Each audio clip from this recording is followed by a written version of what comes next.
Thank you very much, Nishi, for that kind introduction, and thank you very much for the invitation to be here with you all today and to address you just a short time. I'd like to acknowledge Mr. Ravi Lochan Singh, President. Where are you?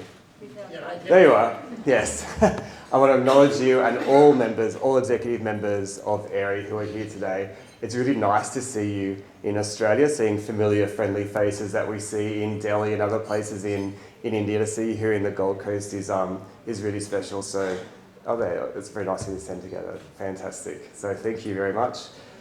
I'd like to acknowledge Mr. Evan Klein as well, Chair of AAERI, and all eminent people here in the room with us tonight, and my great colleague Monica Kennedy, the Senior Trade and Investment Commissioner in Austrade in India. And we're continuing to do our double act as we are doing between Department of Education and Austrade, so I acknowledge you as well. But in particular, I really want to acknowledge every agent, consultant and counsellor and their education provider partners here in the room tonight. We know that these past years have been very challenging for you all, and you have all worked so hard for the Australian international education sector. The relationship between agents, consultants and education providers is absolutely vital for ensuring the sustainability and growth of international education in an ethical and high quality way, and that is exactly what agents associated with AAERI do for the Australian international education sector, and I want to acknowledge and thank you all for that great hard work. So I want to thank everyone here in this room today and others who aren't here and who are in countries all over South Asia and around the world for working collaboratively with government agencies, education providers and each others to ensure Australia is on the radar of all those youngsters that Nishi spoke about in his opening address. All those bright young people that we want to attract to study with us here in Australia and maybe hopefully stay and contribute to this great country. I particularly want to acknowledge the critical role that AAERI has played for over 2 decades and all its members' commitment to ethical and transparent practice, but also for the strong role AAERI plays as a voice on behalf of agents and the sector to the Australian government and as a conduit between agents on good practices. I know my colleagues in Austrade and Monica here tonight, the Department of Home Affairs in India, and I and my team really appreciate the insights, the advice and the collaboration we enjoy from AAERI and all members here in this room. It is a great privilege to be here with you all today, the first face-to-face AIC in over 2 years, with the education relationship between Australia and India at an all-time high, reflecting the broader close relationship Australia and India are enjoying in all aspects of our bilateral relationship. I know all of us in this room have been working hard to ensure the international education sector recovers from the impacts of the pandemic. We are seeing green shoots of recovery, particularly in enrolments and commencements from across South Asia and particularly India. Year to date to July 2022, there were over 605,000 enrolments by international students in Australia. This is a 6% decrease on previous years. The return of students to Australia since borders opened, however, at the end of last year has progressed well, with 252,000 students arriving to study in Australia this year. This means the majority of students now, student visa holders now are studying with Australia in Australia. And whilst the trend of students returning is positive, it is still not 2019 levels, as I'm sure all of you know, but the signs are positive for next year.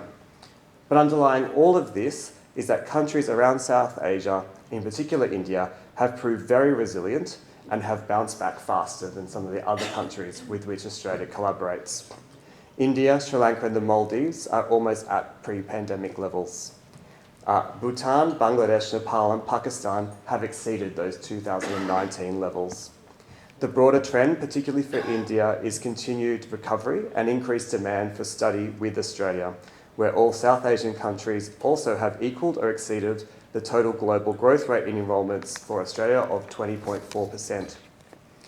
This year, all Australian government departments with a presence in India have partnered with AAERI and agents to ensure recovery is sustainable, and many of these initiatives, if we take the figures that I've mentioned before, so some of the initiatives have included the great roadshows led by Austrade, the ESOS refresher workshops led by my team in New Delhi, and the whole of government coordination between AAERI, Austrade, Education and Home Affairs have all helped, I think, play a role in contributing to this sustainable recovery.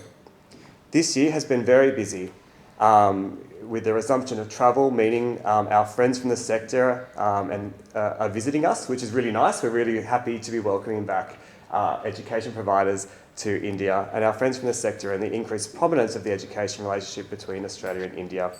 The Minister for Education and Skill Development Entrepreneurship's visit, Minister Pradhan's visit to Australia in August, was overwhelmingly positive, with both ministers, Minister Clare and Minister Pradhan, developing a strong rapport and relationships.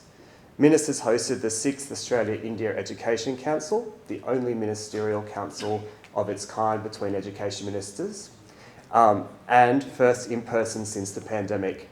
The meeting was an opportunity for both ministers, who are both still relatively new in their roles, to reset priorities for our government-to-government collaboration. And the key outcomes of this meeting and Minister Pradhan's visit have included an invitation from Minister Pradhan to Australian providers to expand their presence and collaborations in India, expand networks and collaborations across India across all aspects of education, skilling and research, an invitation to Australia to work with India and develop innovative models for helping to educate and skill India's large youth population, noting that the Minister's challenge of needing to provide further study opportunities to 250 million young people in India by 2035.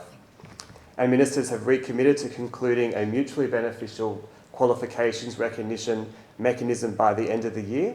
And I'm very happy to say that we are on track, and developments thus far have been very positive. And both ministers have recommitted to a close collaboration in education and skills under the CSP, the Comprehensive Strategic Partnership between both countries, and through annual ministerial meetings. And they decided to add the word skills to our Education Council, and invited the new Skills Minister from Australia to join. Ministers also launched key initiatives to deepen and expand collaboration, creating opportunities for both countries and hopefully for all of your businesses, including in research, by launching new research grants and fellowship programs, and through a range of other collaborative mechanisms, such as the Australia Researcher Collaboration Hub, India. Besides all of this, we've also seen new announcements from the Australian government, which I'm sure none of you have missed, coming out of the Jobs and Skills Summit, particularly, as I'm sure you're all pleased to see, extended post-study work rights for international students, additional resourcing for the Department of Home Affairs to clear the visa backlog, and the recapping of work hours in June 2023. In addition to this, we have seen a strong commitment from the Minister to consult with the sector, so the Australian Minister to consult with the sector, which is evident through the university's accord process, the post-study work rights working group, and government seeking views on the student visa working hours levels. I also want to acknowledge the role AAERI plays in providing a voice to government on a range of issues. In this regard, I want to thank all of those here today who contributed to the ESOS review consultation process. Now, I know it finished in April, and to me that doesn't feel like very long ago, but it actually is starting to get a little bit long in the tooth. But I just want to say that that work has been invaluable, and the contribution from AAERI in particular. Government is still considering these valued inputs, as you may expect with a new government and new minister, and we'll have more to say on the outcomes in due course. But what has become clear is that key areas that we all value about the Australian system around modernisation borne out by innovation in the pandemic, ensuring transparency and ensuring we maintain and enhance protections are more critical than ever. In closing, I want to reiterate my thanks to you all for your commitment to Australian international education. Australia remains a warm, welcoming, high-quality, student-focused international study destination. We are safe, and our protections for students under ESOS, the Code of Practice, the Tuition Protection Service, Student Ombudsman are still world-leading and will continue to ensure students enjoy a safe and high-quality education. Thank you very much to all in this room who contribute to that. Enjoy your evening.